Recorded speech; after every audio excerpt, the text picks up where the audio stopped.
1 out of 8 women in India struggle with it. It gets diagnosed 8 years late because it's a very difficult disease to diagnose. It's not easy. It gets misdiagnosed as IBS. I was told you have to take OCPs, birth control pills, all your life because it's a recurring condition. And I was like, so what can be some of the symptoms? Constipated chronically, they have acne, they are estrogen dominant. I was talking with a group of women. One was telling, I have a lot of pain during my period. Is it okay to take painkillers or not?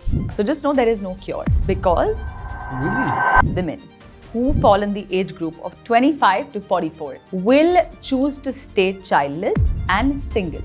Wow. It's going to have a massive impact on your fertility. What are the 3 things that women can do to improve their hormonal health? Number 1 would be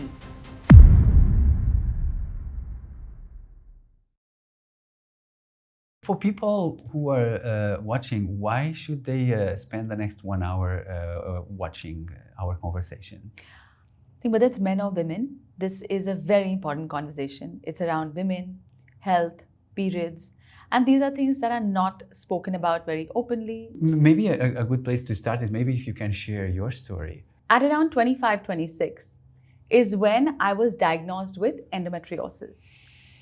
Now, endometriosis is a condition which is idiopathic, which means there is no known cause up until now. And 1 out of 8 women in India struggle with it. They don't know it. 42 million is what is recorded last in 2022, I think. Wow. But I think that's very understated because 1 out of 3 women who are infertile actually have endometriosis. 60% of women who struggle with chronic pelvic pain eventually find out they have endometriosis, and 30% of young adolescent girls who struggle with secondary dysmenorrhea, which is period pain, land up with endometriosis. So, but back then, this was the first time I'd heard the word. You know, I was married back then, and I was told that, listen, you're in stage 4, you have endometriosis, and you will not be able to conceive if you don't have the surgery. You need surgery. The surgery happened because I was in stage 4. After this, he's like, if you don't do this, it's ovarian cancer. So get the surgery. Wow. Yeah. This is true, and this happens with so many other women. Yeah. So you have to do the surgery. I finished the surgery. After that, I was told, you know what? Next 1 year, you're absolutely fertile. Go have a baby, because conception is the only cure, and that is totally untrue. Because there are so many other women who have babies and who still have endometriosis. But conception can be a cure, which we can talk about later. Okay. So I was told, have babies, and I was told you have to take OCPs, birth control pills, all your life. Because it's a recurring condition. And I was like, I knew intuitively I'm not in the right place to have a baby. And this is probably not even the right marriage. So I had to question that as well. Because if you don't want to have a baby, what's going on? You know, I had to question these things. And I did not want to take OCPs. So I had to unlearn everything that I was taught and relearn all the new things to manage this condition. So things like whole wheat is good for you. Dairy gives you calcium. Counting calories is really important. High intensity workouts are great. All of these things, fat is not your friend. Thank God, ketos changed that for everybody. But these were the things that I'm talking like 20 years ago. I studied nutrition, right? So I had to really unlearn everything and scrutinize my own belief system around nutrition and my body and figure out what really happened. Where did I go wrong? You know? Did you diagnose it later? So here's the thing with endometriosis, right? It gets diagnosed 8 years late because it's a very difficult disease to diagnose. It's not easy. It gets misdiagnosed as IBS because a lot of women who have endometriosis feel they have this bloat in their belly. It's called the endobelly. You're constantly bloated. And when you're constantly bloated, your mind goes towards your gut and IBS, right? A lot of women who have endometriosis will also struggle with chronic constipation. Because if you're constipated all your life, when your poop sits in the colon, the stuff from your poop gets reabsorbed because the colon can do that. One of the things that gets reabsorbed is estrogen. We are supposed to poop. What is poop? It's not just unwanted or digested food, right? It's got a lot of hormones and all of that. So imagine the estrogen gets reabsorbed, goes into recirculation, but your body can't really use it. So you become estrogen dominant with constipation. And this was a problem which, a lot of women with endometriosis have. They've been constipated chronically. They have acne. They are estrogen dominant. So that is also one of the clear hallmark signs, apart from period pain, extreme period pain. So maybe can you help us to understand what is endometriosis? What is endometriosis? Yeah. So endometriosis is an immune, hormonal,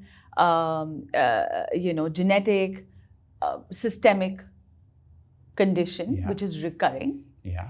And like I said, it's idiopathic, which means nobody knows the actual cause of it. There are a lot of theories, but it's a condition that happens repeatedly where the endometrial lining, which is supposed to grow inside the uterus, starts growing outside. Okay. Now, what is the problem with that? So what if it's growing outside?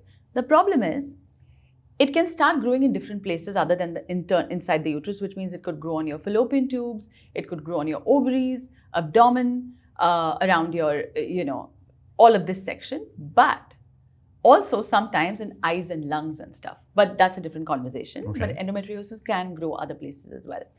Now, the problem is that every time a woman has a period, say she has a 30-day cycle.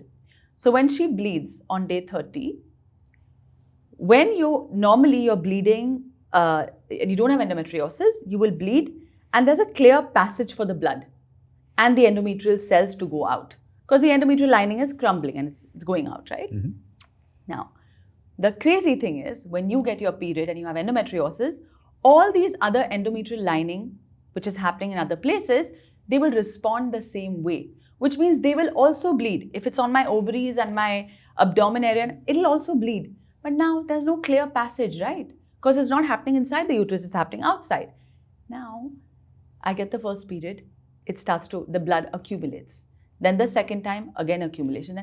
Now, these become like this dried blood or old blood becomes like a cyst. And this is what in endometriosis we call chocolate cyst. It's called a chocolate cyst. And sometimes, of course, this is filled with blood, right? The cyst bursts. And then the fluid comes out. And this is called chocolate fluid. This is an actual term that is used because there can be blood everywhere. It's a very painful condition.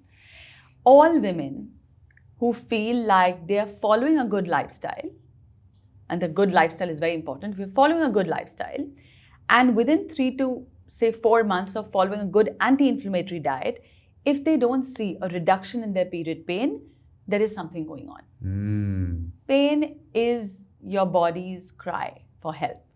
And something as natural as menstruation should not be painful. You will have discomfort. I'm on my period right now. There is discomfort, but it's not coming in the way of my life. With endometriosis, it comes in the way of your life.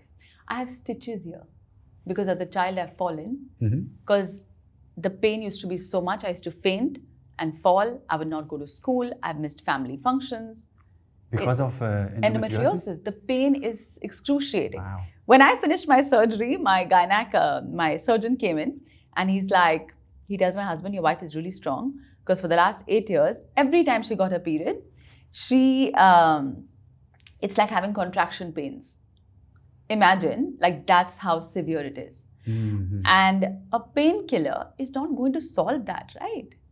Because generally, the solution is either have the painkiller because they still haven't understood its endometriosis, or they tell you have OCPs.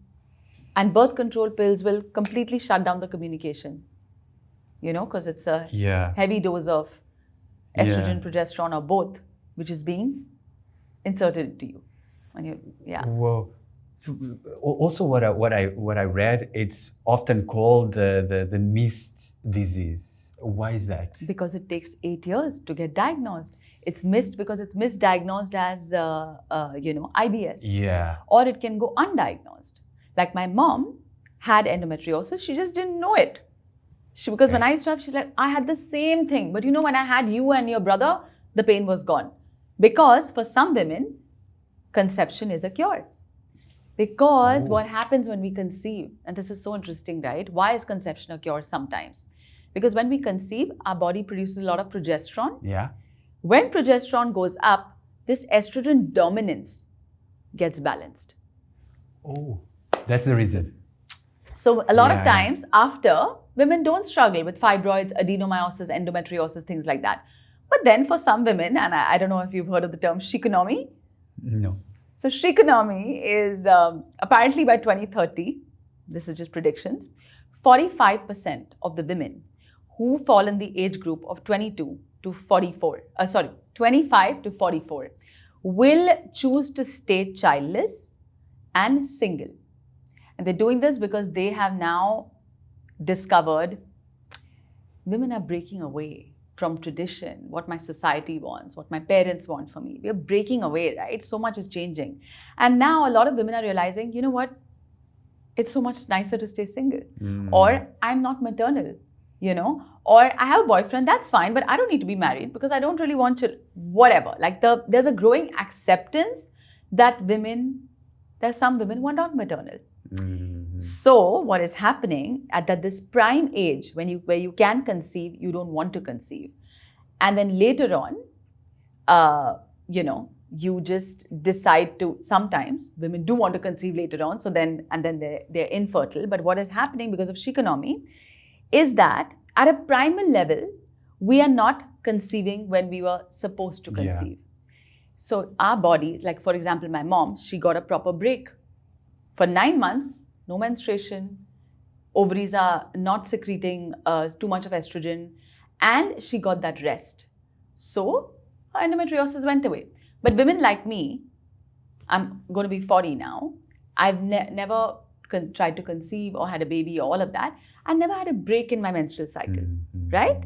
So chances of endometriosis are going to get even more because so many women are choosing to now stay childless. Yeah. And what you say, so it takes 8 years to diagnose. So what can be some of the symptoms that women can feel now that can be means that there might be endometriosis? So glad you asked, right? Because number one is painful period. If you're popping a painkiller, red alert. Okay. Take 3 months of being on an anti-inflammatory diet. Find a way to do a gut cleanse. If you still have pain, figure out what's going on. That's number one. So painful period. Pain during sex. You will experience pain during sex generally. Third would be endobelly. You feel you're bloated all the time. Fourth is constipation.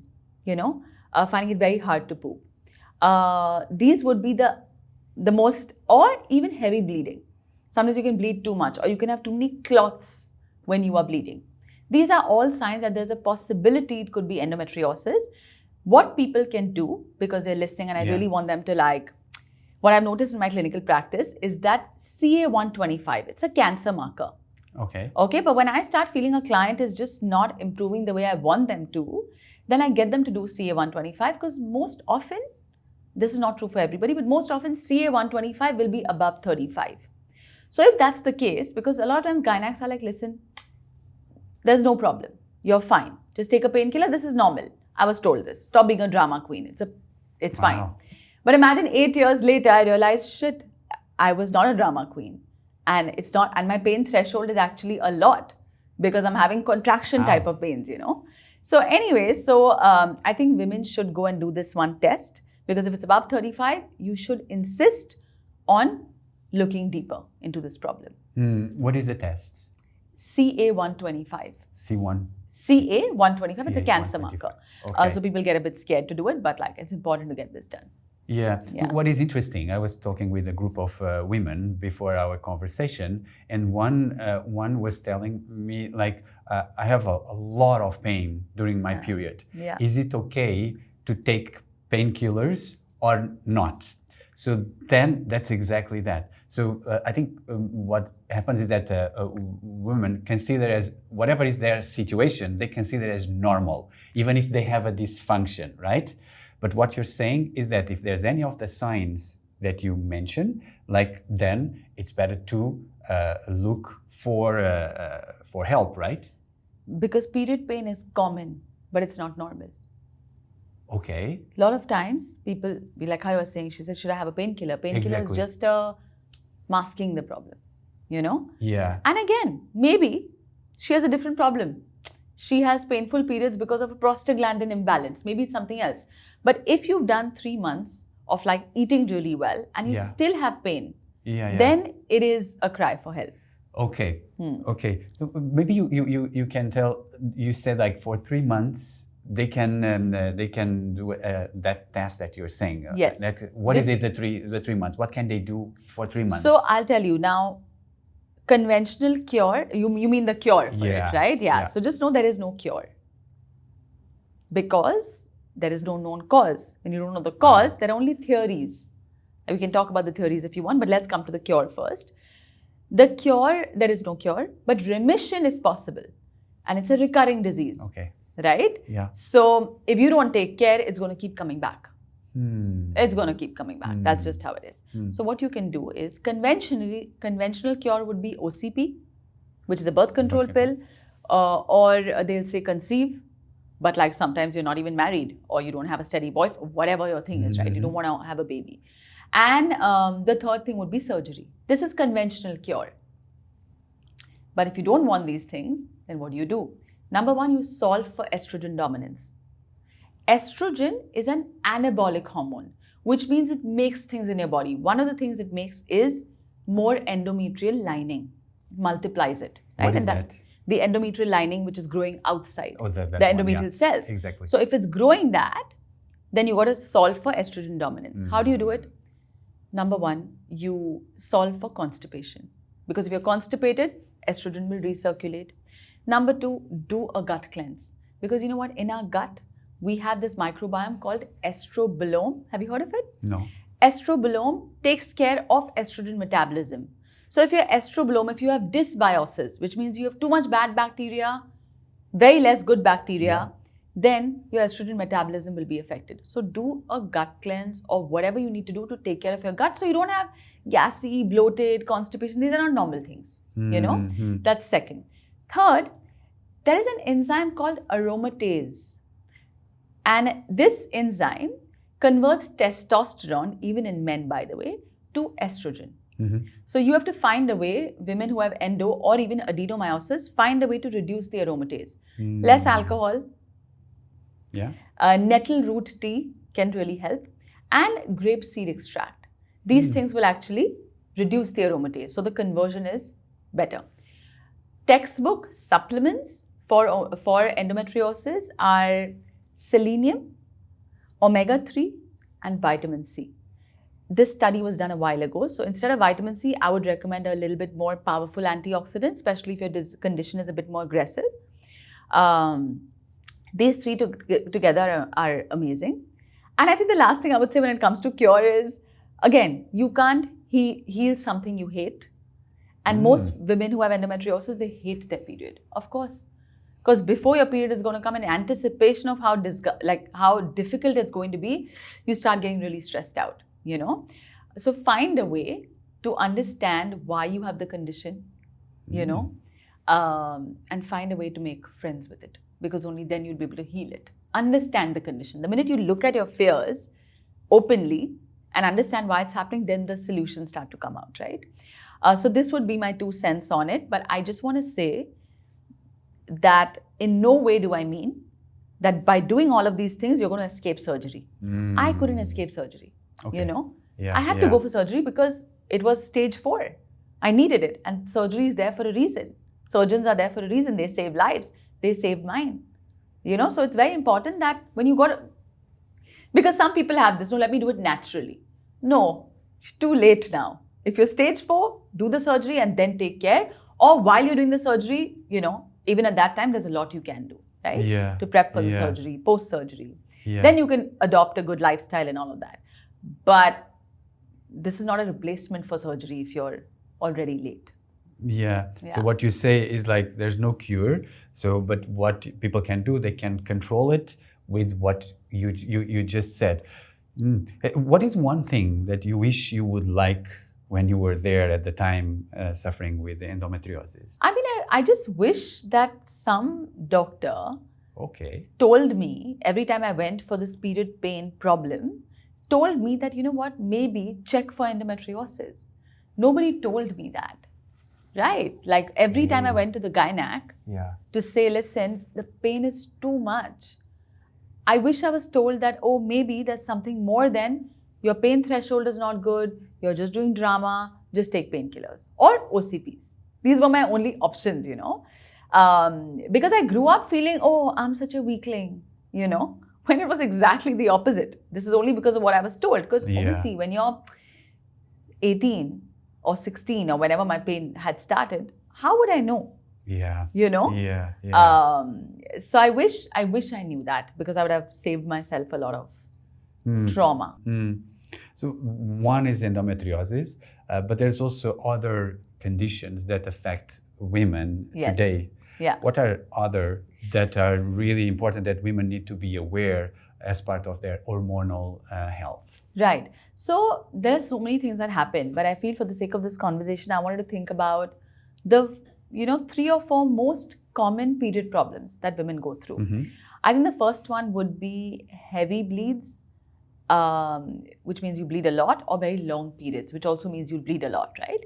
So if women are, during their period, are using more than 10 to 12 regular size pads, then it means that they have a heavy period. We are supposed to bleed between 25 to 80 ml. That's how much blood we lose. But if it's more than that, then you have to be a little bit alert.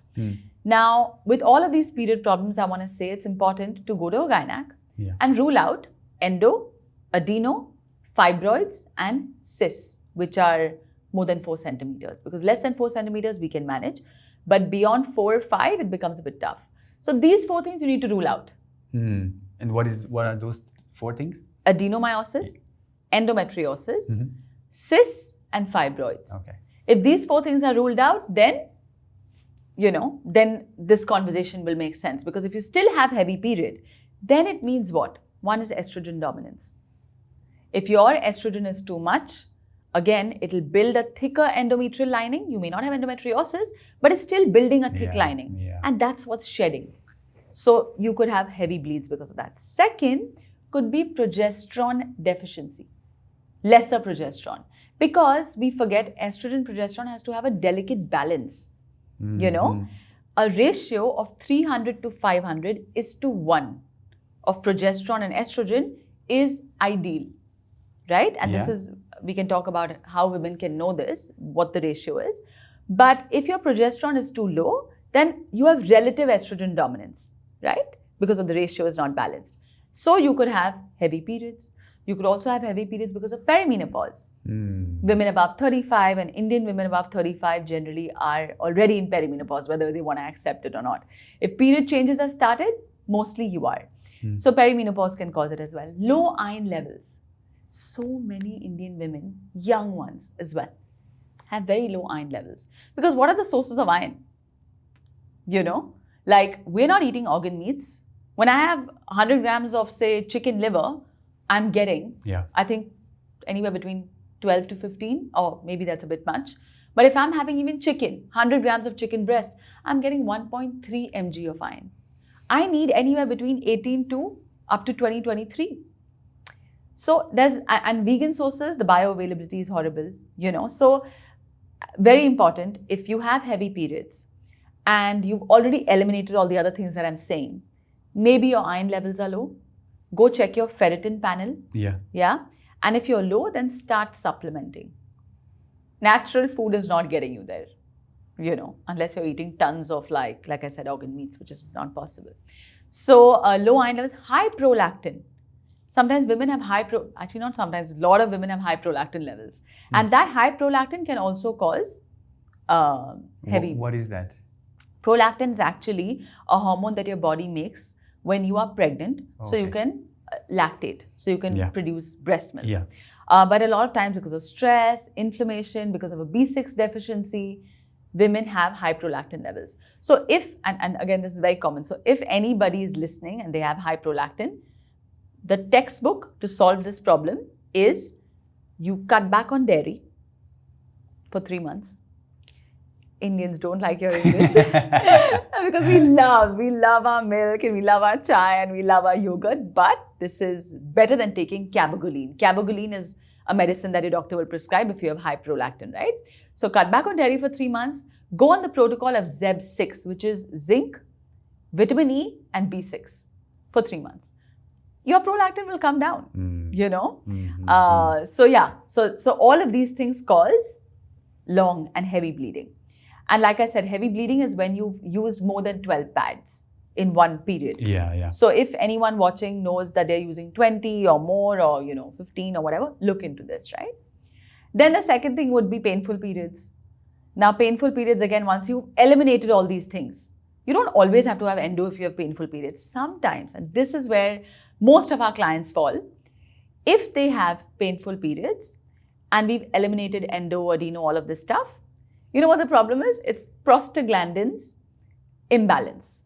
Now, what is that? Prostaglandins are these hormone-like substances which are secreted when there's inflammation. Oh, yeah. When we have our period, it's an inflammatory process. So prostaglandins are secreted in the uterus area because they help in contractions of the uterine muscles. So the blood can come out. So they contract the uterine muscles. Now imagine if you've eaten very badly. All 25-year-olds. Okay? I mean, I used to as well. So like what? But if you're having too much of gluten, dairy, I don't know, parathas, all of this stuff, right? Just junk in general. Your prostaglandins will be a lot more because your inflammation is more. So when you get your period, because the prostaglandin is too much contraction is happening. So sometimes it's just this. And all my clients who come with period pain saying, oh my God, maybe I have endo. I'm like, no, let's wait. Let's give it about 60 days. If your pain doesn't go down, then we'll consider all these other things. Yeah. And most often, the period pain drastically comes down. And then they know that they were just eating badly, right? Oh. So for people who have painful period, I think taking a magnesium supplement is amazing. Magnesium glycinate, you want to take up to between 300, 400 if it's a liquid form, because it's a muscle relaxant, So maybe after they ovulate, if they have too much pain, then they should take it for those 15 days. Otherwise, ginger is great. Salt, I don't know if you know about salt. It's dried ginger. Just 1 gram of that will reduce prostaglandins, These type of things you can do for painful period. And of course, an anti-inflammatory diet. That would be key. Yeah. So that's the first. First one is heavy bleeding, period. And the second is painful periods. What is the third one most common? I think the third one is something you and me were talking about as well, irregular periods, right? Okay. Now, irregular period, when you just don't know when your period is going to come next. Yeah. That's an irregular period, right? You don't know, sometimes it's 45 days, sometimes it's 20 days, you don't know what's happening, or sometimes you don't get it for a while. The thing with this is, you have to understand that, so I've asked women, and I wish there was a woman sitting here right now to ask her, what is the hero of your menstrual cycle? Okay, you tell me, what do you think is the hero in the menstrual cycle? What is the main event in the menstrual cycle? Oh my God, I have no idea. Generally, people say the bleed. Okay. When you get your period, that is the hero. Like you need to see the blood. Okay. But actually, this is a complete misconception. The hero of a menstrual cycle is ovulation. You have to ovulate on that one day. So you know that the follicle bursts and the egg comes out, and that is ovulation. When you have an irregular period, you are not ovulating. Right? That LH surge, LH is a hormone that goes up, it comes down, and it makes the follicle burst open. That is not happening. If that's not happening, you will have irregular periods. Now, where is this common? PCOS. Because PCOS, women have very high LH. It's so beautiful the way our bodies work. There are these hormones which go up and down, and they need to happen in this rhythm. So all of these important things happen. Now imagine in PCOS, LH is always high. You don't have the rise and fall, So you will not have ovulation, which is why your period is irregular. Thyroid. You need thyroid hormone to make pregnenolone. Pregnenolone is a mother hormone. She makes all these other hormones, estrogen, progesterone, DHEA, cortisol, all of that. Now, if you have thyroid, then your cholesterol does not convert to pregnenolone. And then you have all these problems. Also, women who are on very low-fat diets. Cholesterol makes the mother hormone. So if you're on a low-fat diet, you don't have, if women watching have less than 150 cholesterol, total cholesterol, please relook at what's going on. Because we need, the new standards are between 180 to 220. 220 is too much. Most people here, when they hear it, they're like, oh my God, but that's too much. But if you look at functional medicine, look at functional nutrition, these are the new guidelines. Because you want enough fat in your body, you know? Yeah. So many women are not, young women don't have sexual urges or desires. Their libido is terrible. And this is because they're either on very low fat diets or they've lost weight too quickly, you know? It does affect your libido as well, which is obviously not a good thing. So yeah, having low fat diets, being nutritionally deficient, again, low iron levels, low B12, low zinc, being too stressed out. Stress is not free on our body, right? When we're stressed out, we use up all these nutrients. So when all of these things happen, you could have irregular periods. Yeah. I see. Okay. So now you spoke about stress. Yes. What is the impact of stress in the hormones in a woman? Yeah, stress is, cortisol is a big buzzword now. But I feel we need to understand that cortisol in the right amount is very important. Sorry, what is cortisol? Maybe for so people to cortisol, understand. so cortisol is, we know above the kidneys, there are these two little organs that are called adrenals. Adrenal glands secrete cortisol. Okay. Actually, cortisol is supposed to be secreted when we, like at a primal level, when a lion is running after you, you need blood supply to your brain, so you think clearly, so you decide, where am I supposed to go, what am I, and you have blood rushing to your extremities, right? That is a job of cortisol. So now, for example, if fire alarm rings right now, we will instantly know what to pick up from here and bounce. But now imagine the fire alarm is never going off because I'm always on my phone. 1 minute of being on my phone, what does it do to us? Just a minute. We don't stop, right? We need something really dramatic. Either we hear about a war, we see a recipe, we see deliciousness, we see someone else's body, we see happy, sad. In that 1 minute, was my body designed to experience so many different emotions? It wasn't. There's an evolutionary mismatch. Have you heard of this term? No. Basically, our environment externally is changing so quickly, but internally, physiologically, genetically, my body can't keep up. It was never meant to change so fast, right? So there's an evolutionary mismatch, which is why even if people say, but I have no stress. Maybe you have no active stress in your life, like your finances are okay, like you're not going through a breakup, you're not whatever. But actually, it's like as if we're always running. We all have this sense of urgency, right? Constantly there. It's just there in the background. It's just sad, which is what we were talking about, like staying present and mindful. We have to remind ourselves constantly to do that. When we are not, this alarm is never stopping, you know? So again, cortisol in the balanced amount is very important. It makes you sharper, makes you feel alive, makes you feel motivated, all of that stuff, right? There's even research on how it helps you burn fat when it's in the right amount. And I'm forgetting the mechanism right now, otherwise I would love to bring that up. But the problem is that the alarm doesn't stop. Adrenals are constantly pumping cortisol. Now, there is something called as the OAT axis, okay, where your adrenals, ovaries, and thyroid are constantly communicating with each other. It's like a three-legged stool, the OAT axis. And I don't know why people aren't talking about it enough, but a lot of women, feel like, I don't feel like I'm in my body. I feel out of like whack. I feel something's off. I don't feel like myself. Women listening, if they resonate with this, there's a possibility that there's something off with the OAT axis, And checking your cortisol is extremely important. Because the thing is, most often people do serum cortisol. They check their levels in the morning. It's all okay. No, but serum cortisol is, it's not even accurate. Salivary cortisol is 95% accurate. Okay. Because the cortisol in your saliva does not fluctuate, but the one in your serum does.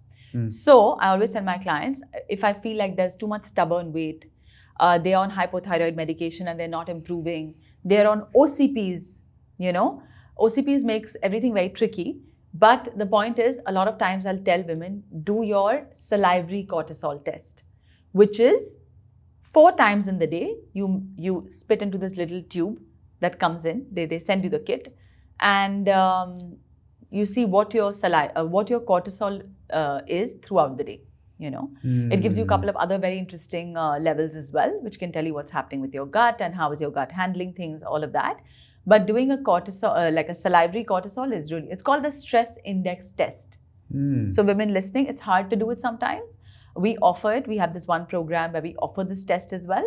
But not everybody needs it. Once you understand that, oh, my problem is stress and this is what is going on, then there are ways to handle the stress, rather than... But you mentioned that, I don't know why people are not talking more about oat axis. Yes. Maybe a question for you. How would you explain oat axis to a 12-year-old girl? Yeah. So it's hard to explain. If I think about myself as 12-year-old, it's very hard to explain because I didn't know anything, right? Okay. And it is tough. But let me explain. Let me try my best to explain it in the most simple way without complicating it too much. Your adrenals is where it starts. Your adrenals, so it's OAT, your ovaries, adrenals, and thyroid are constantly communicating. If a woman has hypothyroid, if she's on an OCP, if she's constantly stressed out, if she's not able to lose weight, she will understand where she fits into this triangle. But let's start with the adrenals, because that's where the story begins, where the cortisol goes up. Now, it's important to understand when the cortisol goes up too much, like the alarm doesn't stop and constant supply of cortisol needs to happen, it's going to come from somewhere else in your body, right? Ovaries jump in. Oh. And ovaries produce progesterone. Yeah. Now, progesterone makes cortisol. So suddenly, look, our body will always prioritize surviving over thriving, right? We know this.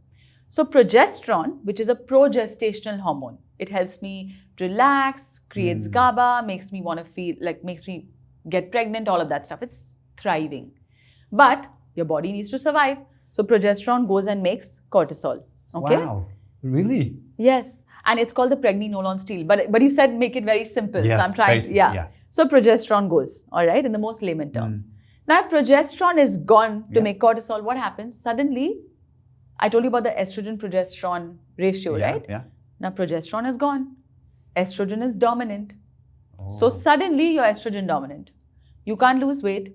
You have acne. You feel terrible. You're moody. You have breast tenderness. You just don't feel good in your body. Not because of estrogen dominance, because of cortisol. The story doesn't end here. Okay. When you have estrogen dominance, then your thyroid is going to jump in. That's how the three are communicating. Wow. And now your thyroid, without complicating it, cannot make active T3. Active T3 is what we need for our thyroid to function properly. So you possibly have hypothyroid because you have estrogen dominance, because progesterone is making cortisol. And this is the oat axis.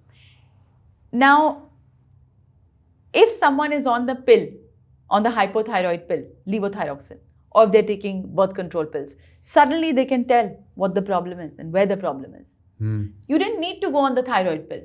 If you did your stress index test and found out that cortisol was the problem, to me, this is so interesting. And I wish this is something that is taught in school curriculums, because we need to learn these things, so we can take an informed decision when we are in a vulnerable place, sitting in front of a gynaec saying, I don't know what to do. I can't stop bleeding. At least we know. Because a lot of times you're in such a vulnerable place, you will just listen to authority. When a doctor says, do this, you just feel safer. But is that the right thing for you? Maybe it is. But because of my diagnosis of endometriosis and then perimenopause much later on, I realized that I have to take the power, in my hand and then decide. Listen to everybody. Yeah. I went to 3 different gynacs for my perimenopause. But then I took my own call. I was like, I cannot go through this conventional, put an IUD, insert an IUD in your vagina, just take OCPs. Why? If I can do it naturally first, I need to give that a shot, right? I owe it to my body. to do that. Maybe you can share one of the stories that had actually a personal impact on you, on their transformation. I think this one is going to make me, this happened literally 2 days ago. So I have a client who's in Delhi. I've never met her. She had MS, multiple sclerosis, which is a degenerative condition. She came to me and she couldn't walk for 4 years. This is just very emotional because the first time I spoke to her, I was scared. I'm like, why did we get her on board? Because I told her clearly, I said, listen, you are going to be one of the few. I have helped a lot of people with autoimmune conditions, including MS, but I've not had a client who's not walked for 4 continuous years. And she's like, you know what? I have faith. This is going to work. You just help me. And what? She's only seen me on Instagram. Okay, that's it. Maybe she had a couple of friends who must have recommended whatever. I know her entire history and her life. And I know that sometimes as another person, you look at that life and be like, what is there to live for? You know, because I know the entire history. But it's been 4 months and I've seen her. The first time she sent us a video was, you know what? Now my hands are, yes, they're trembling, but at least I can move. And I've literally seen her. And then my legs are trembling, but at least I can move. And now, 2 days ago, when I got on the call with her, I'm like, dude, she has walked from one door to the other. And I'm just like, and she's like, listen, I'm still not properly walking. Like, it's still with a bit of support. And I think hats off. I don't know her a physiotherapist's name, but once we have more data on this, I'll definitely want to talk about it because he's obviously been really instrumental in this whole process as well. But she gained almost 7 kilos because she was 38 kgs. Wow. She's 5'6", 38 kgs. And when I spoke to her, I'm like, dude, this is all you. Because when I spoke to you, I was scared. But she's like, no, I know this will work. And this is what I mean. You have to have that belief that, you know what, my body will work. And if she can have it, then I think all of us can. Imagine not walking for 4 years. And she's like, you know what, next year, New Year's, I'll be walking. Maybe I'll not walk like anyone like. And I'm like, dude, this is crazy, right? So this is what I mean. Like, I love that we facilitate the process, but such beautiful transformations can only happen when the client is like, I'm going to do it, And I feel that's how it was. We were both talking and she's like, I want to help other people. She's in that state now because she's like, I can't believe this is happening. And I was like, yeah. And she said, I thank my MS. And when she said that, I'm like, you know what? I know what you mean because I thank my endo. Because I know how much happens once you're on the other side, right?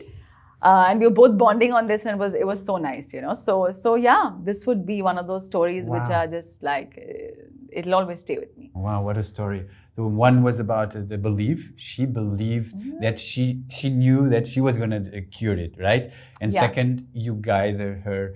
Just facilitating the process. Because, yeah. Yeah, maybe, so gut has a huge impact in the women's hormone, right? Yes, it does. But the gut, men, women, everybody needs to take care of their gut. Yeah.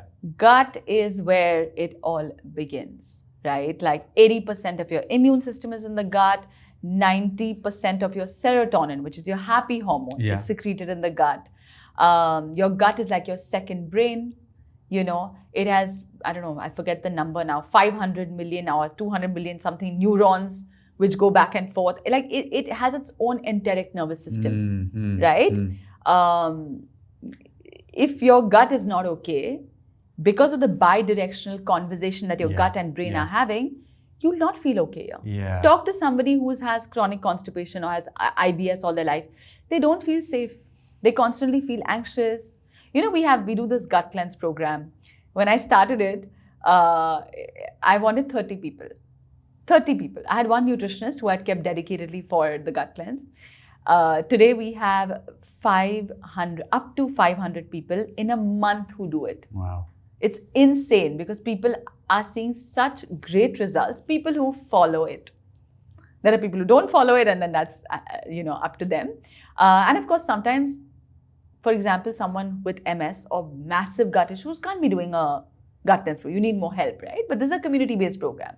So we have so many people who do it and they see massive results. They come, they take Nexium for years, nothing happens, and then within 15 days, they're able to get off Nexium, Or they're on antidepressants for a long time, and then within 2 months of following the gut cleanse, they're able to remove antidepressants because suddenly your gut is better, the communication is better, you don't feel the need to... Yeah. So what are natural ways we can do in order to improve our gut health? I think number one would be move to a anti-inflammatory diet.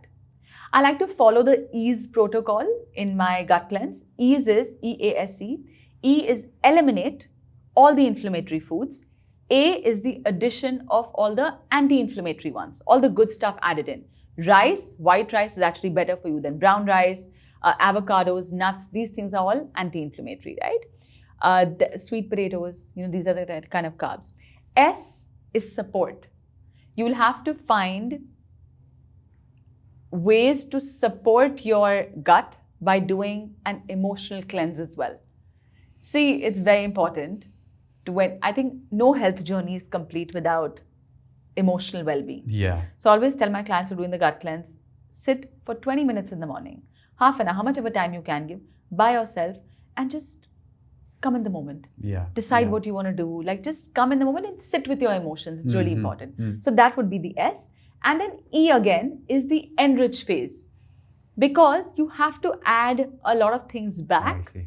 You can't constantly stay on a gut cleanse, right? You have to add the things back because your microbiome loves diversity. We're an ecosystem. We have human cells, we have bacteria, pathogens, viruses. This entire thing is called an ecosystem of, I guess everybody knows this now. But it's important that we keep it diverse. So the more diverse food you eat, the more diverse your microbiome will be. Yeah. And the better it is. Yeah.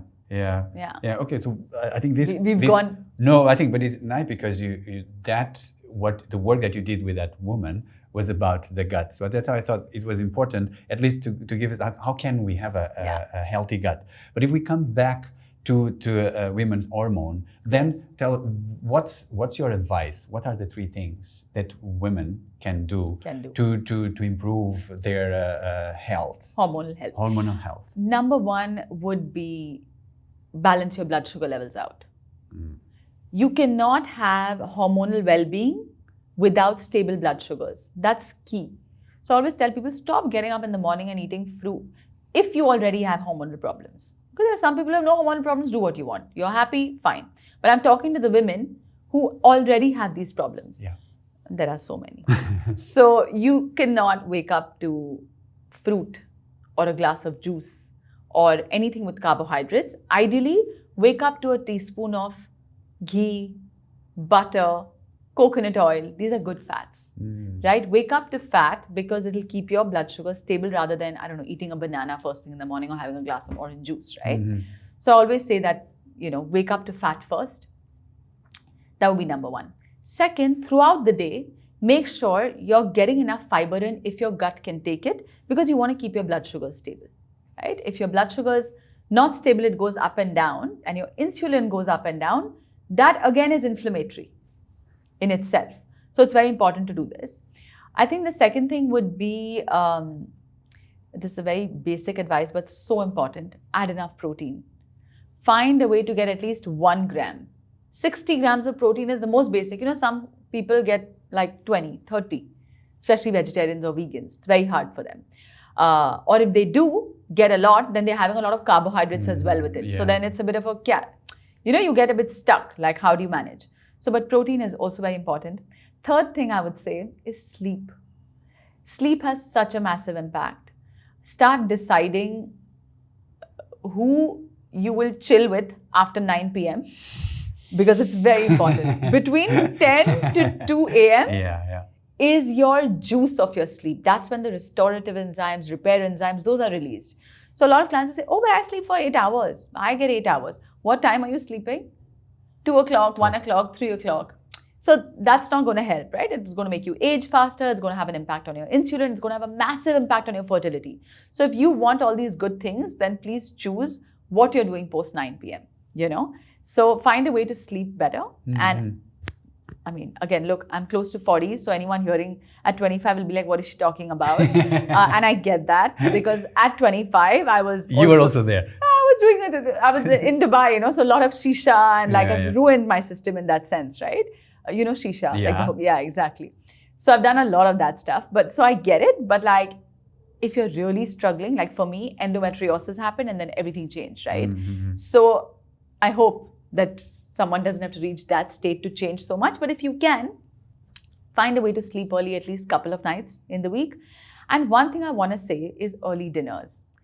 If you have an early dinner, everything gets set. It's like you want to have a great day tomorrow, start with an early dinner today.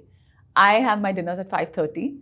I don't expect the people who are listening to us to do it that early, but as much as you can, try and have it early, because if you're going to have your dinner too late, and always, what are Indian dinners like? Really late. Exactly. And what does it have? It'll be rice, there'll be parathas, there'll be rotis, whatever else, right? So your insulin is going to go up. Insulin goes up, melatonin is not going to be able to secrete because insulin goes up, cortisol goes up. Yeah.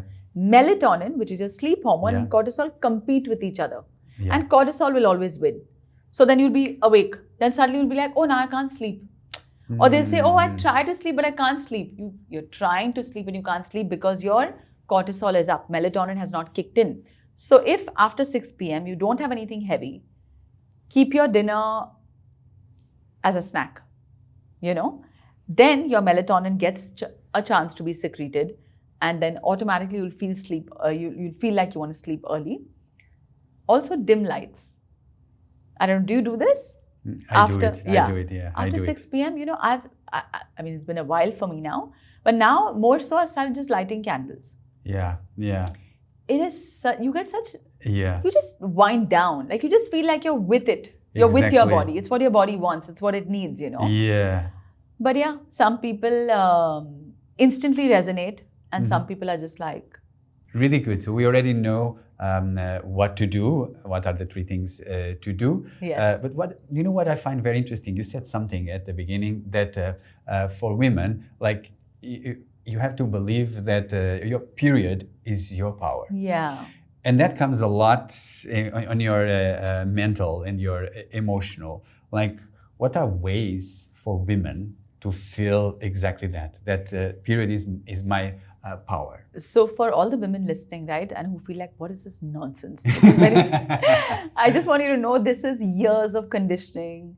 This is religion. Even in religion, a lot of religions have Christianity, like many of them have this, not just Christianity actually, a lot, even in Hinduism. They speak about how period is an evil thing, For years and centuries on end, it's been compared to witchcraft, something gross, something, that is not good for you or whatever. Not just religion, but even like Industrial Revolution did that to us, right? Suddenly women were like, they were just homemakers, just be at home because you have to produce kids. And you want men because they can then fight the war and earn money and all of that. So it goes back to those. So if your brain is like, what nonsense? It's because it's years of conditioning. Also, this is very interesting, and a lot of Indian women will connect. I don't feel my period is my power. Why? Because every time I'm on my period, my mom will be like, and if there's a puja in the house, you know what a puja or a havan is? She'll be like, no, you can't come because you're on a period. Yeah. So, like how? I have another client of mine who we really helped her improve her hormones. 6 months, irregular periods, everything came back to normal. She had to go for Umrah. So, no, I have to pop a Dufiston, which is again to like delay your period. I can't have it. I can't, I have to have it because I can't go if I'm on my period. So, what is it telling your psyche? That when I am on my period, I cannot perform a religious ceremony. I cannot be inside a temple. Wow. It's years of this, right? Yeah. My only hope is that my niece doesn't grow up to think like this. And of course she won't, because her mom is sensible and because now we are all like, in a different place, you know, and we're not going to look at period and be like, Mm-hmm. but it's important that, that's why it's important that we feel our period is our power, because then it's a mismatch. You'll say, okay, I love my period, but no, if you feel you can't, if you can't go to a temple, there's a mismatch, right? Yeah, Your body knows. Your body is always keeping a score, right? Your body knows what's happening. So the first thing is to understand why you're resistant when you hear period is your power. Because when I heard it the first time, I'm like, I don't believe it. And then my mom is like, no. And I'm like, this is why. Because I have another client who, very well-to-do in-laws, very educated. One is a professor, one is an industrialist, whatever, all of that stuff, you know. And she's sitting on the same table with them, but on her period, she can't. And she can't serve the father-in-law or her husband. These are really educated people. So again, coming back to period is your power is a difficult thing to digest. It's not easy because on a day-to-day basis, we are seeing these things happen. Now, and secondly, a lot of times women have issues with their period. If you're going to be bleeding a lot, if you're going to be constantly hiding and not being able to wear certain clothes, if you're in pain in general, then how can you feel period is your power, right? So the way I do it is, number one, I understood the concept of cycle syncing. Have you heard of cycle syncing? Tell me, something cool is going to come out of there. I can see by your face. It's actually very, again, this should be part of school curriculums. I wish I knew this in school, you know. Because cycle syncing is, we have our period. It has 4 phases. Based on these 4 phases, when I'm in my follicular phase, my brain wave is different. And my hormone levels are different. When I'm in my ovulation phase, brain waves are different, hormones are different. These 4 phases have different hormones that are dominating that phase, and our brain is also changing based on that, right? So the way I choose to live my life, and it will not happen every month, but it can change. Yeah. So I mean, this can be a whole episode again, you know, like let's not go into it, but I'll tell you the highlights. Like, and I'm going to say this only because you have young 25-year-olds as well. They love the word manifestation. Now, when I say manifestation, I just find it very like childish, you know, but I know that a lot of girls who resonate with it. During your ovulation, you have beta waves. And this can actually help. And someone who's spiritually inclined will say this in a much better way. You can know when, based on the phase you're in, you can know when to do a longer fast, when to do a shorter fast. When you're in your follicular phase, you will actually burn fat faster because estrogen is dominant. So it's a great time to take up a cool new diet or a cool new activity. Towards the end of your cycle is when your brain will be very switched on for finances. So if you want to close accounts, it's a good time to do it. You know, like if you understand cycle syncing, you can really optimize your life. When I do it all the time, but I was very scared of podcasts and going out in public and talking and all of that. I had some because of some reason, I had a lot of stage fright. And I remember when I was called for something which I did not want to miss, it was during the time I was ovulating. When we are ovulating, we are at our best. We are creative, we are outspoken, because at a primal level, when you're ovulating, you're looking for the right person, right? So you're very switched on, you can think clearly, you're very creative, all of that. And I was like, you know what? This podcast, it was not a podcast, it was a panel discussion, is happening when I'm ovulating. I have to go. Because I cannot, because my body is supporting it. Yeah. And I went for that one, which was in Feb this year.